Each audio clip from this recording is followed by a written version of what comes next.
আজি মই ক'ব ওলাইছোঁ যে কি কৰিলে আপুনি যিকোনো মানুহকে আপোনাৰ প্ৰতি আকৰ্ষিত কৰিব পাৰিব।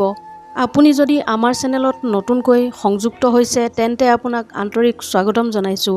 আশা কৰোঁ চেনেলটো আপুনি ছাবস্ক্ৰাইব কৰি বেল আইকনটো ক্লিক কৰি ল'ব।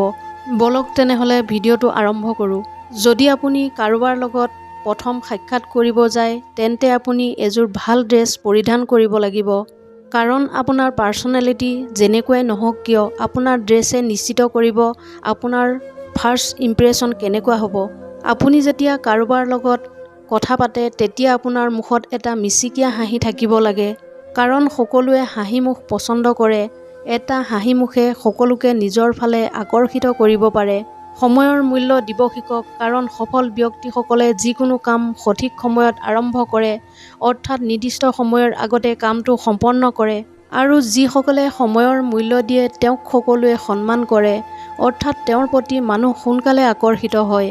কেতিয়াও কাৰো আগত আনক লৈ বেয়া মন্তব্য নকৰিব, কিয়নো আপুনি যাৰ আগত আনক সমালোচনা কৰিছে তেওঁ হয়তো ভাবিবও পাৰে তেওঁৰ অনুপস্থিতিত আপুনি আনৰ আগত তেওঁৰ সম্বন্ধে বেয়া মন্তব্য কৰিব পাৰে।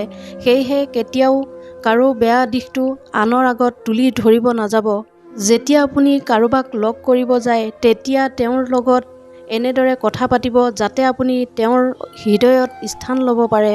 যদিও আপুনি কাৰোবাৰ বিৰুদ্ধে কথা পাতে তেতিয়া এনেকুৱা শব্দ প্ৰয়োগ কৰক যাতে আপোনাৰ কামটো হৈ যায় আৰু আপোনাৰ কথা শুনি তেওঁলোকৰ অলপো বেয়া নালাগে।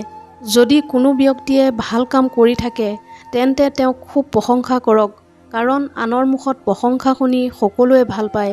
কিছু প্ৰশংসা কৰিলে এটা লিমিট থকাটো দৰকাৰ।